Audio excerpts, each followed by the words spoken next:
애플 투자 핵심 이슈를 정리하면 최근 1개월 동안 가장 중요한 변화는 아이폰 17 출시와 온디바이스 AI 강화, 그리고 유럽 규제 리스크와 중국 시장의 수요 불확실성입니다. 여기에 더해 애플의 대규모 자사주 매입 가능성과 연말 가이던스 변수가 투자 판단의 주요 기준이 되고 있습니다. 이 모든 요인은 단기 주가 흐름뿐만 아니라 중장기 성장성과 밸류에이션 안정성에 직접적인 영향을 미칠 수 있습니다. 아이폰 17 출시는 애플의 연간 매출 구조에서 가장 큰 비중을 차지하는 스마트폰 부문의 핵심 이벤트입니다. 출시 직후 글로벌 주요 도시에서 긴 대기 행렬이 관찰되었고, 특히 프로와 맥스 모델에 대한 초기 수요가 주목받고 있습니다. 연말 쇼핑 시즌과 맞물려 ASP, 즉 평균 판매 단가 상승 여부가 실적에 중요한 영향을 줄 수 있습니다. 따라서 향후 4주에서 6주 동안 리드타임과 공급 추이를 모니터링하는 것이 필요합니다.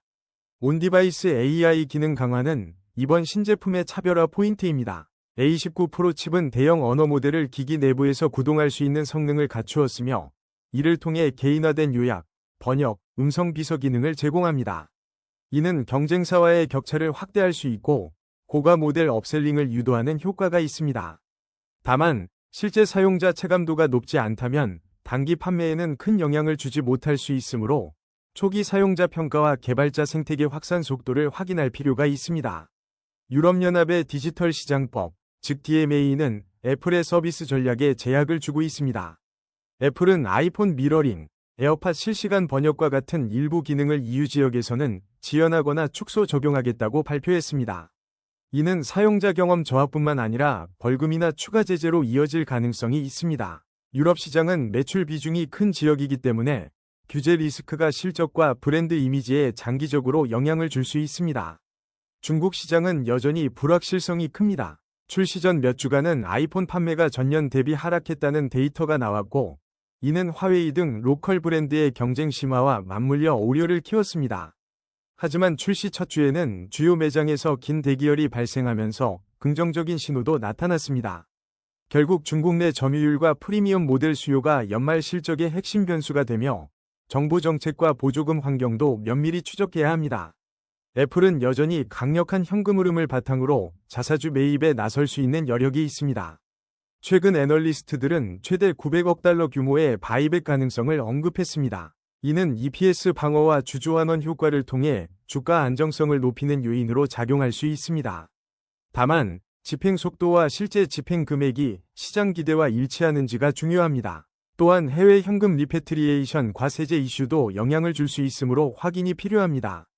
연말 가이던스에서 가장 중요한 변수는 프로 모델의 판매 비중과 리드타임입니다. 프로와 맥스 모델의 판매가 확대될수록 평균 판매 단가와 마진에 긍정적입니다. 그러나 일부 지역에서는 엔트리 모델의 리드타임이 길게 관찰되고 있어 수요 구조가 단순히 고급 모델로만 쏠리지 않을 가능성도 있습니다. 추가로 캐리어 보조금과 트레이드인 중고가가 판매 구조에 어떤 영향을 미칠지 주의 깊게 살펴야 합니다. 투자자가 반드시 점검해야 할 체크리스트는 4가지로 요약할 수 있습니다. 첫째, 아이폰 17의 판매 추이와 기종 믹스를 지속적으로 모니터링해야 합니다. 둘째, 중국 시장에서의 수요와 로컬 경쟁 구도를 확인해야 합니다. 셋째, 유럽 규제 당국의 후속 조치가 애플의 서비스와 기능 롤아웃에 어떤 영향을 주는지 살펴야 합니다.